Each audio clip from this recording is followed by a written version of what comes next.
Good afternoon and welcome to the ICU course. My topics will be about the ARDS and especially the management in SARS-CoV-2. I will start with my objectives. I will talk about the definition of ARDS, the new definition, Berlin definition from 2011, pathophysiology of ARDS. I will try to concentrate on some information we have about COVID-19, the management of ARDS, and at the end, refractory hypoxemia, prone position, and ECMO. Now, the Berlin definition. As we said before, it was revised in 2011 by the European Society of Intensive Care, American Thoracic Society, and Society of Critical Care Medicine. And in this definition, they focused on visibility, reliability, validity, and objectives evaluation of its performance. And it is very important in the new definition, the stages of ARDS. We stage it now to mild, moderate, and severe. As you see in this table, we are considering the timing of the ARDS if there is new symptoms or worsening of the respiratory symptoms within 1 week, if we have chest imaging, bilateral obeసిties not explained by pleural effusion, lobular lungs collapse or nodules, and also important for us is the origin of the edema. Usually in ARDS, we call it the names before it was non-cardiogenic pulmonary edema. It means the origin is not the heart. Then we need an objective assessment like the echocardiography to exclude an hydrostatic edema.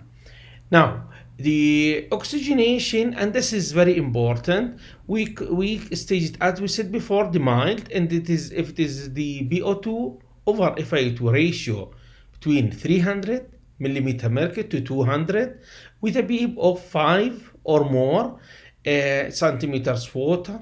Moderate will be between 200 and 100 with the same condition of beep, and severe if it is below 100 millimeter mercury, the BF ratio or the BO2 over FiO2 ratio.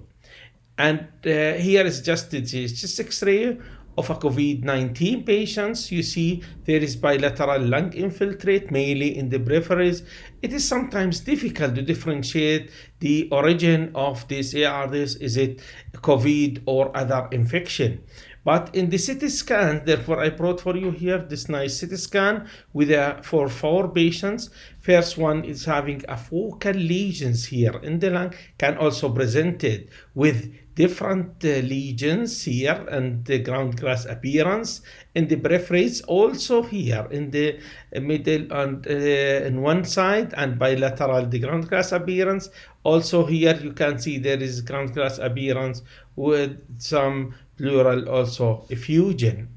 Now, this very nice slide just to tell you that the management will different from the severity of the disease. If it is mild ARDS, we can start this patient. If it is below 300 but still mild, we can use the non-invasive ventilation or high flow nasal cannula, taking in consideration the infection that can increase the spreading of the virus. Therefore, this patient should be in negative pressure room. Nowadays they are talking about trying with this patient the non-invasive but with a cautious of spreading of the infection.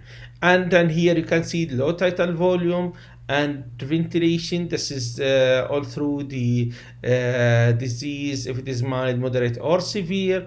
And for example, high beep neuromuscular, we'll talk about it in some details in the next slides. Now, what is the pathophysiology?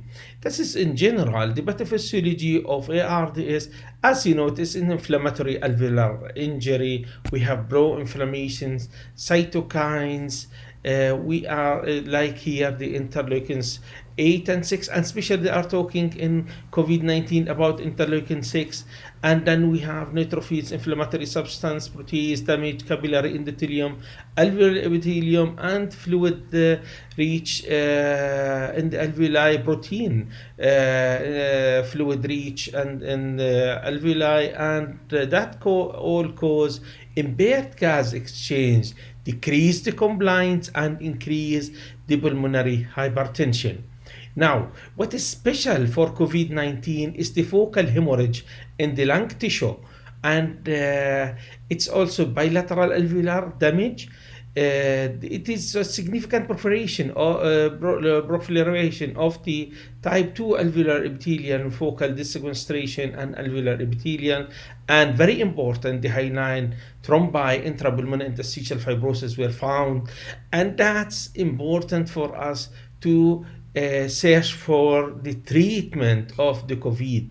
They found that the COVID ARDS is different than the usual one. Therefore, they responded to some treatment which is different from the other ARDS. Now, this is very famous slides because it will talk about the severity of the disease, and this was an Chinese study published in JAMA 2020, just a few months ago, and it will show that 81% from the patient presented with mild status. It means no pneumonia or mild pneumonia, and 14% they will have some dyspnea, respiratory rate more than 30 minutes, 30 per minute, and saturation below 93, BIF ratio less than 300, but they can have also or developing lung infiltrate more than 50% within 24 to 48 hours. Now, what is important for us in ICU is this 5%, where it's the critical illness. Now, this patient, they needs mechanical ventilation, the 5%, they are in shock or complicated by other organ failure, like the acute kidney injury, and they may have also CNS, some they have also cardiac problems. Now, how is the management of ARDS? Now, just I show you here a protocol from one of the hospital in the state showing how you start with the respiratory failure of suspected or confirmed COVID-19. Now you titrate the saturation 92 to 96, and if you succeed with that to decrease the FI2 less than 40 or 0.4 and respiratory rate below 24 per minute, then okay, these patients can be admitted to the ward, and at the same time will be re-evaluated again to see the progression of the disease. Now, if this patient saturation below 92, despite using the non-breathing mask, then you should consult the ICU or the rapid response team to evaluate this patient for intubation and for further management. Now, if these patients more than 60 FI2 and respiratory rate more than 25, okay, these patients maybe needs now to evaluate. If the work of breathing is high, then you'll go for intubation and other things we'll talk about in the next slide. But it's very interesting here. When the work of breathing is low, but still requiring high FI2, they tried with this patient what we call awake proning. And this patient can be prone, and there's a special protocol for that. I will show you also in the next slides. Now, how we, in our management of ARDS, usually we concentrate on many points. This is our targets. We can, first of all, what we need lung protect strategy. Tidal volume, around 6 mL per kg of predicted body weight, a plateau pressure not reaching less than 30, and we need also higher beep, and of course reassessment is very important. Now, initially this patient will be intubated if we reach to this point, and it will be connected to mechanical ventilator with a tidal volume of 6 mL per kg of predicted body weight, and just to adjust the ventilator according to that. And then we'll go to our target will be tidal volume. Okay, we said 6 mL per kg. Our plateau pressure density are 30, beep more than 5, and we need to check for CO2. Now, if the BIF ratio, PO2 over FI2 ratio less than 200, then still we have a room to increase the beep of this patient positive in expiratory pressure to improve the oxygenation. But what happened if this patient still deteriorated and needs more and more and hypoxemic more and more? Then if the BIF ratio reaching less than 150, then okay, here we start to think to start this patient on neuromuscular blockers, which showed in a good outcome and the good survival. And this patient also need to be broned also. If this failed and the BIF ratio less than 80, it should be discussed now, the veno-venous ECMO. And we'll talk about some of these strategies in some details in the next slides. Now, let's summarize the things. Now, the therapies of in general for ARDS, mechanical ventilation with lung protective strategy, low tidal volume, high beep, permissive hypercapnia. Remember the recruitment maneuver, and you can use also different setting of ventilators. For example, ABRV or as a rescue therapy oscillator, which is in general, but in COVID-19, it was no talk about the oscillator, and nobody tried, as I know, till now. Now, medications, remember for generally for ARDS management, we need volume restriction, as we said, neuromuscular blockade, and when we reach the BIF ratio less than 150, nitric oxide, and this is well known. I will show you also slides about, especially for COVID-19 treatment, and anti-inflammatory, and we mean by that steroids showed no improvements and was not tried in COVID-19. Now, proning, it will in COVID-19 showed very good results. Now, what about the ECMO and ECOR? Let's go to next slides. First of all, I will discuss with you the prone position. As you note here, we have this fancy bed of the ECMO. You put the patient inside and you'll flip him, and for 16 hours it will be easy. But here, if you're doing it manually, you need manpower, and then you can do it in a good way, and there is a good results about it. Now, prone position, as you know it, prone position with the severe trauma or ARDS often spend prolonged time in the supine position. This trend to increase atelectasis and consolidation in the gravitations-dependent lungs regions. And ARDS increased lung weight collapsing the dorsal region of the lungs under the weight of the ventral region. Therefore, the effects of proning, first of all, again, it will shift the gravitational forces and reduce the cardiac compression of the lungs. Now, these patients also can open the collapsed lung. Also, here the postural lung segment drainage, and can also the air distribution more homogeneously through the lungs. This is just to show you the effects of the prone position effects. Now, this slide is very interesting. I just brought to you to show you that they are using now what we call awake proning.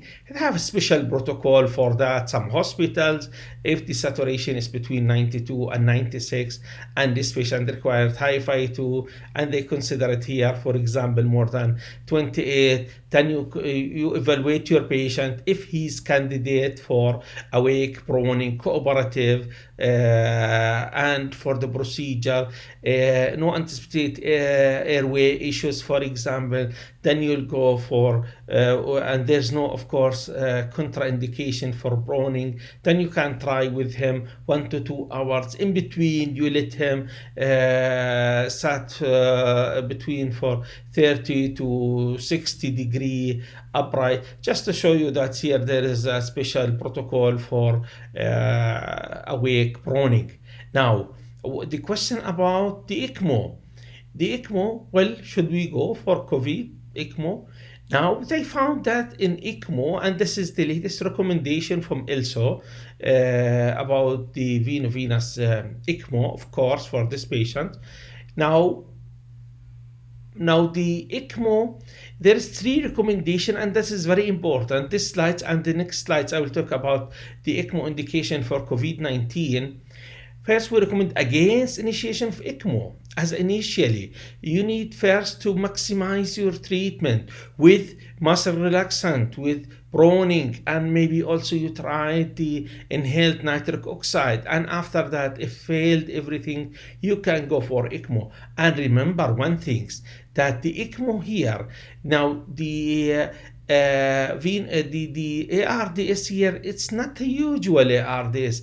It's not a typical nature of ARDS in this population. It's not the same like the other ARDS. It's not the ECMO is the treatment of that. They found that proning is better, for example, but if everything failed, you'll go for ECMO. If mobile ECMO, and you should consider also the out resources. And here, if for example, this is very nice statement, if mobile ECMO is not available and you need to go for higher center, don't wait till the patient reaching to the point that the BIF ratio below 100. If the patient is deteriorated, just send him to the higher center for ECMO. Okay, now this the diagrams is very nice. Also, this is from ILSO. If the PO2 over FiO2 ratio less than 150, then we strongly recommended the prone position unless it's contraindicated, as we said before. Now, use the neuromuscular blockade and appropriate PEEP, of course, and consider inhaled pulmonary vasodilatations and recruitment maneuver. If all this maximized and used in a proper way, but still the BIF ratio less than 60, more than 6 hours, or less than 50 for 3 hours, or you have respiratory acidosis, then more than 6 hours, then okay. If not, then use it, stay on the same plan and current management. If not, then go for ECMO. And now here you should consider also ECMO, but you should also think of ECMO, consult the ECMO team to see the possibility of using ECMO. Now, what's the take-home message? Lung protective strategy is the standard care of ARDS and improve the survival. And what we mean by that, the low tidal volume, to keep plateau pressure delta 30, high PEEP, and permissive hypercapnia. What about neuromuscular blockade? Still, it's improving the outcome, and this is in general. 90-day survival is very nice with this. We use it for 48 hours. Now, what else we can use is prolonged proning, and remember, proning in COVID-19 showed very good results. And consider also inhaled pulmonary vasodilator, and they found this is nitric oxide. Especially in COVID-19 patient, there is patient, they improve on that. Therefore, it should be one of the options to use before you go for the next step is the ECMO. And remember, ECMO, and you have the indication for that. And that's till now it's ongoing studies about the ECMO. The result is still is not it is not promising, but this is one of the rescue therapy in COVID-19. Thank you. I hope you enjoyed the lecture, and see you in another course.